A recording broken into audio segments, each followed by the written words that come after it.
TNPSC exam தேவையான ஒரு சில இம்பார்ட்டன்ட் டேட்டாஸ் இந்த வீடியோ ஃபுல்லாக பார்க்க போகிறோம். ஃபஸ்ட்டு பாருங்கள் என்ன இருக்குது, தேசிய அந்தஸ்தை பெற்ற முதல் பத்திரிகை எதுன்னு கேட்பாங்க, அம்ரிதா பஜார் பத்திரிகா.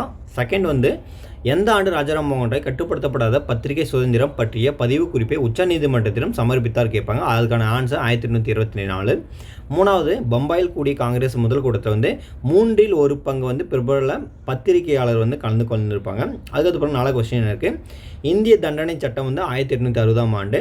அதுக்கடுத்து பாருங்கள் இருக்குது, தாய்மொழி பத்திரிகை சட்டம் 1878 கொண்டு வந்தவர் யாருன்னா லிட்டன் பிரபு. அதுக்கடுத்து பாருங்கள், லிட்டன் பிரபுக்கு அடுத்து இந்திய வைசிராய் யாருன்னு கேட்பாங்க, ஸோ ரிப்பன் பிரபு.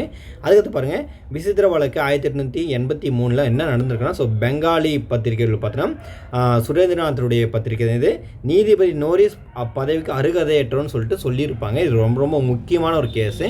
சரிங்க ஃப்ரெண்ட்ஸ், இந்த வீடியோ ரொம்ப ரொம்ப யூஸ்ஃபுல்லாக இருக்கும். மீண்டும் இடத்துல சந்திப்போம். நன்றி.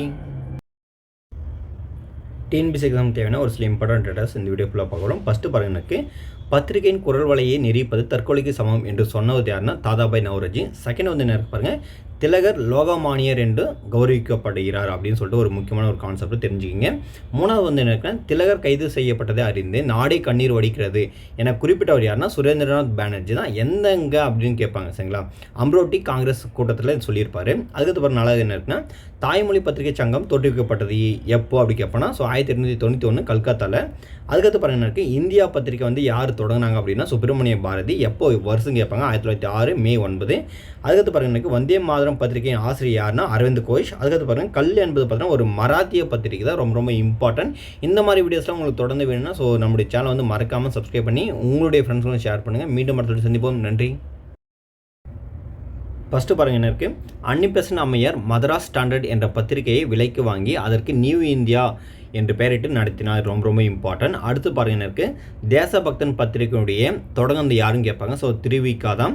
அதாவது பார்த்தீங்கன்னா மூணாவது என்ன இருக்குன்னா, யங் இந்தியா ஆங்கிலம் பத்திரிகை. இது பார்த்தீங்கன்னா நவஜீவன்றது ஒரு குஜராத்தி பத்திரிகை. யார் தொடங்கினாங்கன்னு கேட்பாங்க, ஸோ காந்தி தான். அதுக்கடுத்து பார்த்தீங்கன்னா பத்திரிகை சட்டம் 1910 வந்து எப்போது விலக்கி கொள்ளப்பட்டது கேட்பாங்க, ஸோ 1922. அதுக்கடுத்து பார்த்தீங்கன்னா சுயராஜா என்னும் பத்திரிகை வந்து ஆந்திர கேசரி டி பிரகாசம் அவர்களால் 1922 சென்னையில் வந்து தொடங்கியிருப்பாங்க. அதுக்கடுத்து பார்த்தீங்கன்னா ஃபார்வர்டு எனும் பத்திரிகை வந்து பார்த்தீங்கன்னா சிஆர் தாஸ் அவர்களால் பார்த்தீங்கன்னா 1923 வந்து தொடங்கியிருப்பார். இது வந்து பார்த்தீங்கன்னா 1925 அப்புறம் பார்த்தீங்கன்னா லிபர்ட்டி எனும் பேர் வந்து மாற்றிருப்பாங்க. அதுக்கு பார்த்தீங்கன்னா ரவுலட் சட்டம் வந்து பார்த்தீங்கன்னா 1919 பிப்ரவரி மாதம் வந்து கொண்டு வரப்பட்டது. சரிங்களா. இந்த மாதிரி டேட்டாஸ்லாம் உங்களுக்கு வேணும்னா நம்மளுடைய சேனல் வந்து தொடர்ந்து நீங்கள் சப்போர்ட் பண்ணுங்கள். சேனலை மறக்காமல் சப்ஸ்கிரைப் பண்ணுங்கள். மீண்டும் அடுத்த சந்திப்போம். நன்றி. ஃபஸ்ட்டு பாருங்கள் என்ன இருக்குது, காந்தி ஹரிஜன் பத்திரிக்கை வந்து எப்போ தொடங்கினார் அப்படின்னு கேட்பாங்க, ஸோ 1933 பிப்ரவரி 11. செகண்ட் வந்து பார்த்திங்கன்னா நேஷனல் ஹெரால்டு பத்திரிகையின் இயக்குநர்கள் குழு தலைவர் யாருக்கு கேட்பாங்க, நேரு தான். இது எப்போ எங்கே துவங்கப்பட்டது பார்த்தோன்னா, ஸோ 1938 லக்னோவில் துவங்கப்பட்டது. அதுக்கப்புறம் மூணாவது என்ன இருக்குன்னா, ஆர்கே கரஞ்சியா பம்பாயில் ப்ளீட்ஸ் ஆங்கில வார இதழை வந்து ஆரம்பித்தார். நாலாவது பார்த்தீங்கன்னா 1942 இந்திய கம்யூனிஸ்ட் கட்சி பீப்புள்ஸ் வார் என்ற பத்திரிகை வந்து ஆரம்பிச்சுட்டு இருப்பாங்க. அதுக்கு பார்த்தீங்கன்னா உங்களுக்கு வெள்ளையனை வெளியேறு இயக்கம் 1942. அப்படி இல்லைன்னா இதை ஆகஸ்ட் புரட்சி 42ன்னு சொல்லுவாங்க. சரிங்களா, 1942 சொல்லுவாங்க. என்ன ரீசன் பார்த்தீங்கன்னா, ஸோ ஆகஸ்ட் மாதம் தொடங்கியிருக்கிறதுனால ஸோ அந்த ரீசனை சொல்லுவாங்க. அதாவது பார்த்தீங்கன்னா 1932 தொடங்கப்பட்ட சட்டமறுப்பு இயக்கம் வந்து பார்த்தீங்கன்னா 1935 நிறுத்தப்பட்டது சொல்லுவாங்க. அதாவது பார்த்தீங்கன்னா 1936 பம்பாயில் சண்டே ஸ்டாண்டர்ட் என்ற பத்திரிகை வந்து வெளியே வந்தது. ரொம்ப ரொம்ப இம்பார்ட்டன்ட். இந்த மாதிரி டேட்டாஸ்லாம் உங்களுக்கு வேணும்னா சேனலை மறக்காமல் சப்ஸ்கிரைப் பண்ணிக்கோங்க. டிஎன்பிஎஸ்சி எக்ஸாம் தேவையான இம்பார்ட்டன்ட் டேட்டாஸ் இந்த வீடியோ ஃபுல்லாக பார்க்க போகிறோம். ஃபஸ்ட்டு பாருங்க, 1937 கல்கத்தாவில் Hindustan standard, Yugantar, star of India பத்திரிகைகள் வந்து தோன்றியிருக்கும். ரெண்டாவது வந்து என்ன இருக்குன்னா, நேருவின் மனதில் பெரிய பாதிப்பை ஏற்படுத்திய நூல் பார்த்தீங்கன்னா இத்தாலி விடுதலை வீரன் கரிபால்டி. இது எழுதுனா ஜேஎம் ட்ரெவிலியன். மூணாவது பார்த்தீங்கன்னா ஜூலியன் கேலண்டர் முடிவுக்கு வந்து கிரிக்கெட்டின் காலண்டர் துவங்கிய நாள் பார்த்தீங்கன்னா ஜனவரி 7, 1584. அதாவது பாருங்கள், ஹோம் ரூல் லீக் துவக்கம் வந்து எங்கன்னா அலகாபாத்தில் எந்த நாள் பார்த்தோன்னா 1916 ஜூன் மாதம். அதுக்கு பார்த்தீங்கன்னா என்னுடைய தலைவர் யாருன்னு பார்த்தோன்னா மோதிலால் நேரு. அதுக்கப்புறம் பார்த்தீங்கன்னா என்னுடைய இணை செயலாளர் பார்த்தோன்னா ஜவஹர்லால் நேரு. அதுக்கு பார்த்தீங்கன்னா ஒத்துழைமை இயக்கம் பார்த்தோன்னா 1920. அதுக்கு பார்த்தீங்கன்னா நாபா போராட்டம் ரொம்ப ரொம்ப இம்பார்ட்டன்ட். என்ன வருஷம் பார்த்தா 1923 செப்டம்பர் 19. அதுக்கடுத்து பாருங்கள் இருக்குது, நேரு முசூரியில் அரசாங்க ஆணையை மீறி சத்தியாகிரகம் செய்த நாள் வந்து பார்த்தீங்கன்னா 1920 மே மாதம். சரிங்களா. மீண்டும் அடுத்த சந்திப்போம். நன்றி. டிஎன்பிஎஸ்சி எக்ஸாம் தேவையான முக்கியமான டேட்டாஸ் இந்த வீடியோ ஃபுல்லாக பார்க்க போகிறோம். ஃபஸ்ட்டு பாருங்களுக்கு எந்த காங்கிரஸ் மாநாட்டில் நேரு காங்கிரஸின் பொதுச் செயலாளராக தேர்ந்தெடுக்கப்பட்டார் கேட்பாங்க. ஸோ காக்கிநாடா.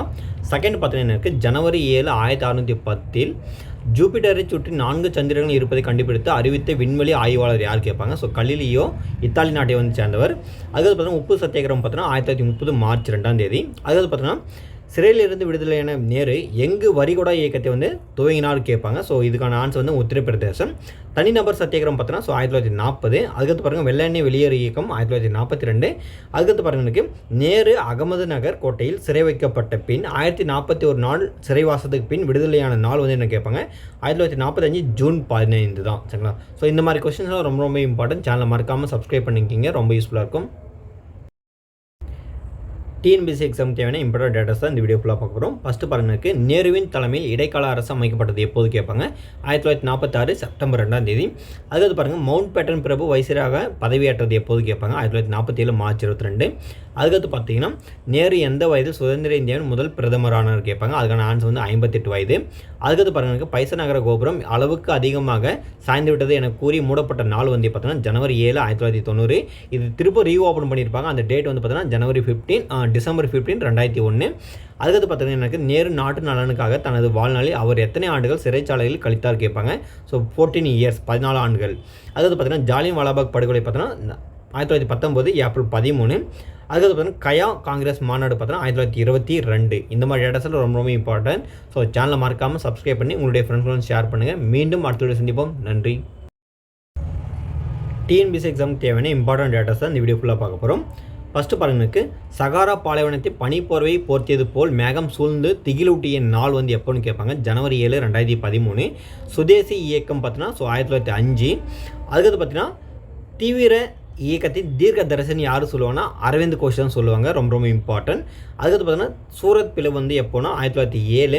அதுக்கடுத்து பார்த்தீங்கன்னா இந்துஸ்தான் குடியரசு சங்கம் 1924 வந்து நிறுவியிருப்பாங்க. அது வந்து பார்த்தீங்கன்னா எப்போ மாதம்னா அக்டோபர் மாதம் லக்னோவில் வந்து நிறுவியிருப்பாங்க. 3 புரட்சி தலைவர்களுடன் சேர்ந்து இந்த குடியரசு சங்கத்தை வந்து நிறுவியிருப்பாங்க. அதுக்கடுத்து பாருங்கள் பந்தி ஜீவன் என்னும் நூல் வந்து பார்த்தீங்கன்னா சச்சிதானந்தா சன்னியாலருடைய எழுதப்பட்ட ஒரு நூல் தான் இது. அதுக்கு பாருங்கள் ககோரி சதி வழக்கு பார்த்தீங்கன்னா 1925 ஆகஸ்ட் 9 தான் இதனுடைய வழக்கு. ரொம்ப ரொம்ப ஃபேமஸான ஒரு வழக்கு. சரிங்களா?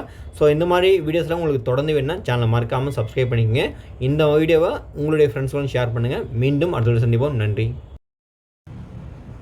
டிஎன்பிஎஸ்சி எக்ஸாம் தேவையான முக்கியமான டேட்டாஸ் தான் இந்த வீடியோ ஃபுல்லாக பார்க்க போகிறோம். ஃபஸ்ட்டு பாருங்களுக்கு முதல் உலக யுத்தம் எப்போது துவங்கியது கேட்பாங்க. ஜனவரி 7, 1914. பிரிட்டன் மீது குண்டு போட உத்தரவிட்டது ஜெர்மனி. அது பாருங்கள் செகண்ட் இருக்குது மெட்ராஸ் தமிழ்நாடு என பெயர் மாற்றம் எப்போது செய்யப்படுறது கேட்பாங்க. ஜனவரி 14, 1969.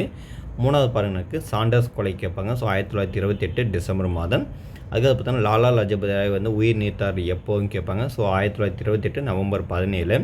ஸோ பிகே தத் மற்றும் பகத்சிங் ஆகிய இருவரும் சட்டமன்றத்தில் நுழைந்து வெடிகுண்டு வீசிய நாள் எப்போது கேட்பாங்க. 1929 ஏப்ரல் 8. அதுக்கு பாருங்கள் யதீந்திரா நாத் தாஸ் 1930 வந்து பார்த்தோன்னா செப்டம்பர் மாதம் 13 வந்து உயிர் நீத்திருப்பாங்க. அதுக்கு பாருங்கள் சூர்யா சென் தூக்கிலிடப்பட்ட நாள் வந்து பார்த்தோன்னா 1934 ஜூன் 12. இந்த மாதிரி வீடியோஸ்லாம் உங்களுக்கு வேணும்னா ஸோ சேனலை மறக்காமல் சப்ஸ்கிரைப் பண்ணிக்கோங்க. டிஎன்பிஎஸ்சி எக்ஸாம் தேவையான இம்பார்ட்டன்ட் டேட்டாஸ் தான் இந்த வீடியோ ஃபுல்லாக பார்க்க போகிறோம். ஃபஸ்ட்டு பாருங்களுக்கு சிட்டாகாங் கிளர்ச்சி 1930 ஏப்ரல் 18. அதுக்கப்புறம் பார்த்தீங்கன்னா எந்த உயர்நீதிமன்ற வழக்கு விசாரணையின் போது பகத்சிங் புரட்சி என்ற வால் கருத்துக்கள் என்ற சாதனைகளில் கூர்த்திட்டப்படுகிறது என்று கூறினால் கேட்பாங்க. ஸோ லாகூர் உயர்நீதிமன்றம். அதுக்கடுத்து பார்த்தீங்கன்னா மூணாவது இருக்குது உலக உணவு பாதுகாப்பு தினம் எப்போது கேட்பாங்க. ஜனவரி 7. அதுக்கடுத்து பாருங்கள் பஞ்சாப் நவஜாவான் பாரத சபையை உருவாக்கியவர் யார் கேட்பாங்க. பகத்சிங் தான். அதுக்கடுத்து பாருங்கள் நான் என்ன இருக்குது பகத்சிங் வந்து எப்போது வந்து தூக்கிலிடப்பட்டார் கேட்பாங்க. ஸோ எங்கன்னு கேட்பாங்க. ஸோ 1931 மார்ச் 23 லாகூர் சிறையில் வந்து பண்ணியிருப்பாங்க. அதுக்கடுத்து பாருங்கள் மூன்றாம் பானிபட் போர் எப்போது கேட்பாங்க. ஜனவரி 14, 1761.